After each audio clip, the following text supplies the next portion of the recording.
Hey, fellow babies, welcome back to Pachter Factor Live on SIFTD.net. We're going to talk today about Nintendo. Before we get to that, let's remind those of you who are Patreon patrons and YouTube subscribers how much we appreciate your patronage. That is keeping Shane in chips and allowing him to keep the show running. If you are doing that or not, please try to remember to link your Amazon Prime account to your Twitch Prime account. That's easy to do. You have to do it every month. So if you haven't done it in a while, please check out the instructions in the show description below and link those accounts. It's 3 clicks and the accounts are linked. Shane gets paid $250 a month. And again, you have to redo it next month, but BFD. Let's get on to today's topic, which is the Nintendo Switch 2. And, how's it selling? Let me fix my camera. Ooh, okay.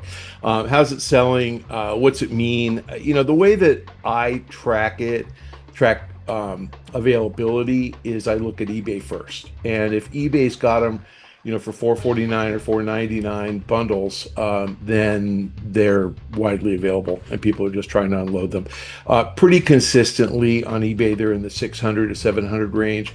You'll see occasionally, I saw one today for $4.99 in Romania and another for $4.49 in Australia. I think that they may be available in some locations. They're not widely available in the US. And let me talk about what I mean by widely. Nintendo makes about 1.5 million a month. They started making them in February. So March, April, May, June, they literally probably manufactured around 4.5 million prior to the launch and another 1.5 million by the end of June. So the 4.5 million found their way to stores. Nintendo said they sold through 3.5 million. I know that number's about right. We heard that Japan was 1 million. So, that leaves about 2.5 million for the US and Europe. The US probably very slightly above 1 million and Europe probably very slightly above 1 million. What we're hearing is that they're on the shelves in Europe, widely in Europe, not thousands of them, but you can find them in stores. I know that there are tons of Reddit threads that show people taking pictures in stores of 8 or 10 units. They're continuing to ship them out, but you're not finding them online available. So the stores that have them, and that would be GameStop primarily, possibly some at Best Buy, Target fewer, Walmart fewer. Those guys tend to not put them available online because they want you to travel into the store to find one. If you go do a Target store search, you're going to find 0. Best Buy store search, 0. I'm still seeing the eBay price higher, and the eBay price being higher tells me some people get frustrated and they don't want to do the web search that I just did. But I guess the open question then is this a successful launch? Is it a flop? Is it somewhere in between? I would say it's definitely not a flop. And the measure of whether it's somewhere in between or a success is really what I think people expect Nintendo to do. I expect that they will sell around 18 million this year. They're making 18 million. They started, as I said, manufacture in February.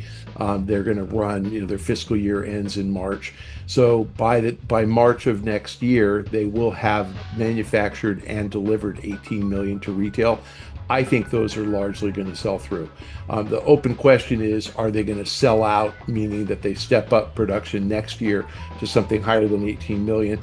I don't know the answer yet. It's too early to tell. So the fanboys are really the ones who are driving this early adoption. I can tell you that, little Johnny didn't put a Switch 2 on his Christmas list for Christmas 2025 yet, because it's June. But he will put one on his Christmas list for this Christmas. And I expect that parents are going to start kind of finding them at Walmart as they trickle onto the shelves. I suspect that tariffs could be a problem. So far, I am not seeing tariffs included in the price. And, one of the reasons I think that the US number is looking a lot closer to 1 million than 2 million is Nintendo tried to divert as much production, early production pre-tariff on April 2nd to the US so they didn't have to collect any tariffs. Tariffs are in place at least 10% from Vietnam, 30% from China. So you're going to start to see prices go up. So I kind of think that might dampen demand as well. So you probably should expect the Switch 2 to cost about $30 to $40 more than the MSRP. The 449 is probably going to be around 489, if with a 10% tariff, meaning it was made in Vietnam. What's it mean for Nintendo? I think that we haven't been through a console cycle ever with a summer launch with enough supply. So the Switch had, enough supply sort of, and was a March launch. This is a June launch. It's a different time of year, kids just getting out of school. Parents don't know about this thing. I think they'd be very happy to sell 18 million a year for 10 years. And I think that's probably what's going to happen. Is that a bust? No, that's PS2 kind of numbers. That's a big number. So I think Nintendo's going to be super happy to sell way more than 100 million units. I think that Nintendo's got their act together probably better than anybody at keeping the first party software lineup going. There is one or two Nintendo first party titles that are released every single month. 12 to 24 titles a year is phenomenal. I don't agree that they're all AAA, but they're all recognizable IP. And I'm pretty excited about just their ability to keep the lineup fresh and new stuff coming all the time. I would say it is not as successful as I had expected. I thought that they would sell out just completely through year end and into January of 26. It's looking like there's enough on the shelves. I mean, I remember, back when the Wii launched, for example, they actually did show up in stores, but you had to be there when they arrived and they were off the shelves. They never got put on the shelf. So you would literally, call up a GameStop or a Target or a Best Buy, and they'd say they're coming in on, Wednesday. You show up Wednesday, and they'd be selling them out of the crate. They did not ever get on the shelf, and they sold every unit they got each week the same day. If they're putting them on the shelves, then they're not getting that kind of demand and that kind of traffic. So is this as successful as the Wii? No chance. Sorry, it's not.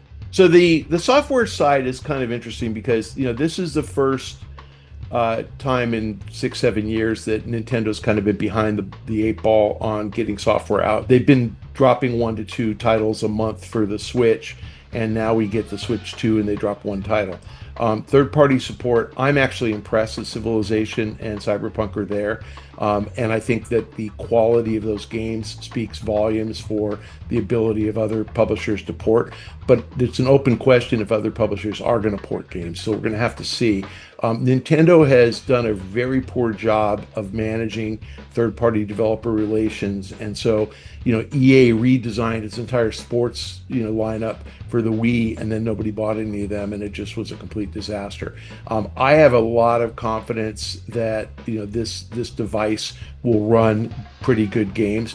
So I expect you're going to get remasters of a lot of titles, including, GTA, the old GTA 5. I think you're going to end up getting a ton of titles that'll be playable on Switch 2 that will get remastered because it's not that expensive to remaster it. It's probably literally $5 million, maybe 10. It's not 100. So if you can take a game like GTA and put it on the Switch, they're going to make back their $5 or $10 million in the first day. So I really do think the third-party lineup's going to improve over time, but it's going to be old stuff. It's not going to be the brand new Call of Duty. That's going to take a while. Nintendo's first-party lineup, I think they rushed the Switch 2 out because of the leaks of the design and possibly because of tariffs. But I think they rushed it out, and I think just the idea that Donkey Kong launches a month after the Switch as opposed to coming out as a launch title, they just weren't ready. I think they would have preferred to launch this device in September, October, and have a lot more software. And I think you're going to get software over time. They've been planning the Switch 2 for the last 2-3 years. So I actually think you're going to see a pretty steady cadence, and they'll get back to their 1 to 2 titles a month. But I agree, that's another reason not to buy it today. And I think that's another reason that some of the hardcore fanboys are waiting. They're waiting for a Mario title. They're waiting there won't be another Zelda title for a year or so, but they're waiting. I'm okay with that. So like I said, I think Nintendo's going to kind of manage this to 18 million units a year for 5 years. And I think the cadence of first-party development picks up. I do think third-party remasters get to be pretty big. I do not think that you're going to get a lot of third-party title support with new IP or titles made exclusively for Switch 2 until the installed base is around 50 million. So that'll be 2 or 3 years out. And I think third parties have been cautious because Nintendo has not supported them in the past. Again, I think Nintendo's doing a far better job now with third parties than they used to.